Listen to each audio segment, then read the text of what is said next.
justru suami daripada adik Umar ini diinjak-injak oleh Umar bin Khattab.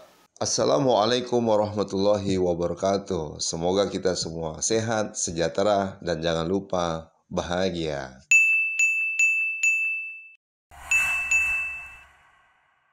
Assalamualaikum warahmatullahi wabarakatuh. Bersyukur kita kepada Allah Subhanahu wa taala dengan mengucapkan alhamdulillahirabbil alamin dan bersalawat kepada Rasulullah sallallahu alaihi wasallam dengan mengucapkan Allahumma sholli ala sayyidina Muhammad wa ala ali Muhammad. Melanjutkan kisah-kisah para sahabat yang mulia. Nah, dalam kesempatan ini kita ingin menyampaikan kisah salah seorang sahabat yang luar biasa yang bernama Umar bin Khattab. Beliau lahir 4 tahun sebelum perang Fijar dan beliau dari kalangan tokoh Quraisy yang sangat terhormat sekali. Beliau orangnya sangat pemberani. Namun Umar adalah orang-orang yang juga memusuhi Rasulullah dan memusuhi ajaran Nabi Muhammad SAW. Ini membuktikan di mana hal ini juga diriwayatkan ya tentang sebab keislaman Umar ya dari Anas bin Malik. Dia berkata, Umar keluar dengan membawa pedang, lalu dia bertemu dengan seorang laki-laki dari Bani Zuhrah. Nah, ketika laki-laki ini bertanya, hendak kemana engkau, wahai Umar? Aku akan membunuh ya Muhammad. Ya. Kemudian laki-laki ini mengatakan, maukah kutunjukkan sesuatu pada dirimu? Bahwasanya adik kandungmu dan iparmu telah memilih agama Nabi Muhammad, ya, Nabi Muhammad Sallallahu Alaihi Wasallam.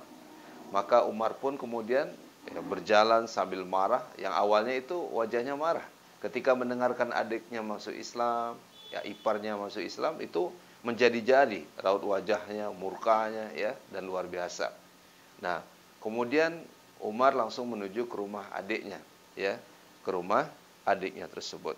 Nah, kemudian ya ditanya siapa yang di luar? Saya Umar. Mendengar ini, ya, Khabab adalah ya, suami ataupun adik ipar dari Umar ini lari ketakutan karena yang datang ini adalah pendekar yang tak pernah terkalahkan ketika bergulat, ya, sambil membawa pedang. Dia lari. Nah, kemudian Umar bertanya kepada adiknya itu, apakah engkau benar-benar telah memeluk agama Muhammad? Iya, kata adik Umar. Ya. Nah, kemudian Umar langsung menampar ya wajah adiknya itu, kemudian mengeluarkan darah.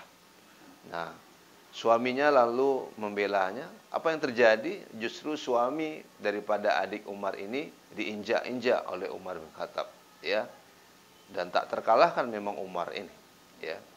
Tapi kemudian ya, adik Umar yang bernama Fatimah lalu berkata kepada Umar, wahai Umar, bila memang kebenaran bukan pada agamamu, aku bersaksi bahwa tiada Tuhan yang berhak disembah melainkan Allah, dan aku bersaksi Nabi Muhammad adalah utusan Allah. Ya. Begitu beraninya, karena ini adalah keimanan yang telah terhujam ketika orang-orang telah memasuki Islam sebagaimana adik Umar bin Khattab. Maka ya ketika itu Umar telah berputus asa dan dia melihat ada lembaran, ya. Lembaran apa yang kalian baca itu? Adiknya melarang, engkau mesti bersuci dulu, engkau mesti mandi, berwuduk dulu. Nah, kemudian Umar pun mengikuti saran adiknya, ya. Nah, inilah surat Toha, surat ke-14, ya. Dan ini bulan Ramadan, bulan Al-Quran. Mudah-mudahan kita banyak berinteraksi dengan Al-Quran. Di mana surah Toha yang ke-14 ini Allah berfirman, A'udzu billahi minasyaitonir rajim. Innani anallahu la ilaha illa ana fa'buduni wa aqimis shalah li zikri. Apa terjemahan dari surah ini? Sesungguhnya aku ini adalah Allah, tidak ada Tuhan yang berhak disembah kecuali aku, maka sembahlah aku dan dirikanlah salat untuk mengingatku. Toha. Umar itu memang ahli di bidang syair. Namun ketika dia membaca lembaran-lembaran Al-Quran ini, maka tersentuhlah hatinya. Allah berfirman di dalam Al-Quran, surah inilah yang didengarkan oleh Umar, ya. Ya, di mana Toha, surat Toha di ayat ke-14 itu, Innani anallahu la ilaha illa ana fa'budni fa aqimis shalah li zikri. Sesungguhnya aku ini adalah Allah, tidak ada Tuhan yang berhak disembah kecuali aku, maka sembahlah aku dan dirikanlah solat untuk mengingatku. Nah, dan doa Nabi Shallallahu Alaihi Wasallam, ya, sebagaimana yang pernah kita dengar ya dalam kisah ini, di malam Kamis ya Rasulullah berdoa, Allahumma a'izzal Islam bi Umar ibnul Khattab atau bi Umri ibni Hisham. Jadi ada dua Umar yang dipilih ya. Ya Allah, muliakan dengan Umar bin Khattab atau dengan Umar bin Hisham. Ternyata Allah memilih Umar bin Khattab ya, kemudian memasuk Islam dan dia bersyahadat, dan kemudian ya keislaman Umar ini mengantarkan kemuliaan pada Islam. Masya Allah, tabarakallah ya. Beliau adalah orang yang terdepan, yang dulunya sulit kaum muslimin untuk sholat ya di Ka'bah itu. Kemudian dengan Islamnya Umar, kaum muslimin lebih mudah untuk melaksanakan ibadah sholat itu. Sahabat-sahabat yang dirahmati dan yang diberkahi Allah Subhanahu wa taala ya, Umar menjadi pemimpin yang luar biasa, pengganti ya khalifah yang pertama Abu Bakar Siddiq radhiyallahu anhu. Kita ingat di tahun Ramadah, tahun di mana tidak ada curah hujan, debu yang luar biasa ya, sehingga itu ya banyak hewan yang mati ya, ternak mati, gagal panen, sulit masyarakat untuk makan. Siapa orang yang paling merasakan kondisi ini? Beliau adalah Umar bin Khattab radhiyallahu anhu. Ya, beliau rela untuk lapar demi masyarakatnya agar tetap bisa makan dengan layak. Ya, dia hanya mengkonsumsi berapa sendok minyak gitu ya. Dan ternyata kulitnya berubah di tahun Ramadan itu. Ya, lebih kehitaman. Ya, bayangkan pemimpin Umar bin Khattab yang dia juga adalah pedagang yang sukses, tapi merasakan lapar di tahun Ramadan untuk kemudian bisa ya, memberikan kebutuhan kepada masyarakat, kepada rakyat yang dia pimpin. Dan atas izin Allah, penjelasan ulama, tahun Ramadan ini berlangsung lebih kurang, ada yang mengatakan 2 tahun ya, atau lebih daripada itu. Nah, kemudian masyarakat kembali hidup dengan baik karena doa Umar diantaranya, dan doa kaum muslimin yang soleh waktu itu agar hujan turun. Banyak beristighfar, karena hujan yang turun itu juga melalui istighfar ya kaum muslimin waktu itu. Nah, sehingga hujan turun dan alhamdulillah keluarlah dari krisis Ramadan ini dengan kepemimpinan yang adil. Dan Umar itu mudah menangis ketika ada orang-orang yang tidak makan. Bahkan Umar sendiri yang membawa makanan kepada tempat-tempat fakir miskin ya, mengambil dari Baitul Mal yang diserahkan kepada kaum muslimin. Nah, dia begitu tawadu, tapi dia punya sikap yang tegas, dia adalah yang pemberani. Ini yang kita ambil pelajaran khususnya bagi generasi muda. Yang namanya hak dan batil ini akan terus berlangsung mulai dari zaman Rasulullah SAW sampai akhir zaman nanti. Begitu juga seseorang ya yang beragama Majusi, yang mungkin pernah kita juga baca dari kisah Umar bin Khattab ini ya, yang membuat ada 2 mungkin lebih daripada mata pisau itu yang dia siapkan untuk membunuh Umar bin Khattab. Namanya adalah Abu Lu'lu'ah ya, Abu Lu'lu'ah, laki-laki Majusi yang tinggal di Romawi. Nah, ketika Umar memimpin sholat ya, kemudian dia ya diam-diam, kemudian setelah Umar ya mengimami sholat tersebut, kemudian Abu Lu'lu'ah pun membunuh ya Umar bin Khattab dengan berapa kali tusukan dari arah kanan dan kiri ya. Dia menusuk Umar bin Khattab, dan bahkan orang-orang yang coba menangkapnya kemudian dia tusuk ya, berapa laki-laki ya, bahkan menurut riwayat sampai berapa orang itu yang terbunuh oleh Abu Lu'lu'ah ini.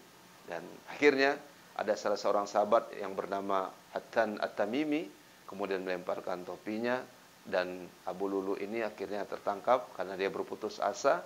Kemudian sebelum dia ya betul-betul dihukum itu dalam kondisi ya, walau alam kita tidak tahu pas kejadiannya, tentu dari zaman yang berbeda. Dari riwayat para ulama, Abu Lu'lu'ah ini kemudian bunuh diri ya, sebelum dihakimi, sebelum dijatuhi hukuman waktu itu, dan dia pun mati dalam seketika. Nah, Umar menemui syahidnya ketika dia mengimami sholat itu. Apa yang kita ambil pelajaran dari sahabat Umar bin Khattab ini, yang dulu memusuhi Islam ketika dia telah membaca lembaran-lembaran Al-Quran di dalam surat Toha di ayat ke-14 tadi, bahwasanya tiada Tuhan selain Allah. Tuhan itu bukan patung, Tuhan itu bukan berhala, tapi Tuhan itu adalah Allah Azza wa Jalla. Bahkan sahabat pernah bertanya, apa itu bahagia? Kul robiallahu sumastaqim. Katakanlah Tuhanmu Allah, lalu istiqomahlah. Umar lah yang kemudian menjadi orang yang paling istiqomah menetapkan hukum-hukum, mana yang benar, mana yang salah. Bahkan Umar membangun sebuah lembaga namanya Al-Hisbah, di mana lembaga ini memastikan agar masyarakat bisa berlaku adil di pasar. Di mimbar-mimbar Umar berkhutbah agar menjauhkan riba, agar menjauhkan pedagang dari curang dan lain sebagainya. Nah, bahkan kita tahu tadi dan mendengarkan di tahun Ramadan, tahun yang sangat sulit, bukan karena krisis Covid, tapi karena memang curah hujan tidak turun di tahun Ramadan itu, debu yang banyak sekali mengakibatkan gagal panen, ternak mati sehingga kesulitan orang untuk makan. Umar lah yang menjadi terdepan untuk menjadi solusi untuk rakyatnya. Beliau rela untuk tidak makan enak dan hanya meminum berapa sendok saja yang mengakibatkan kulitnya semakin hitam, menahan rasa lapar tidak memakan daging dan keju di tahun Ramadan itu. Dia adalah pemimpin, dia adalah kepala negara, tapi rela untuk mengutamakan untuk rakyatnya. Nah, terakhir, dia adalah orang yang rendah hati, tapi dia adalah orang yang gagah pemberani. Dia adalah orang yang gagah pemberani, kekar, ahli bela diri dan seterusnya. Dan dia adalah orang-orang yang tidak meragukan, tidak ragu dalam mengambil keputusan itu. Nah, inilah potret keteladanan dari seorang Umar bin Khattab. Nah, Abi berdoa semoga generasi muda bisa mencontoh keteladanan Umar bin Khattab radhiyallahu an. Dia juga adalah pedagang yang sukses, dia adalah pemimpin yang luar biasa, memiliki karakter pemberani, yang adil, yang cerdas, kemudian bersikap tegas, tapi juga lembut hatinya ketika melihat orang-orang dalam kesulitan itu. Semoga kita akan kembali mempelajari kisah hidup sahabat yang lainnya. Nah, mudah-mudahan ini bermanfaat. Jangan lupa tonton. Kalau ini bermanfaat silakan share. Jangan lupa like dan subscribe-nya untuk konten Abi Yudi Official, di mana salah satu kontennya adalah konten edukasi. Terima kasih. Subhanakallahumma wa bihamdika asyhadu an la ilaha illa anta astaghfiruka wa atubu ilaik.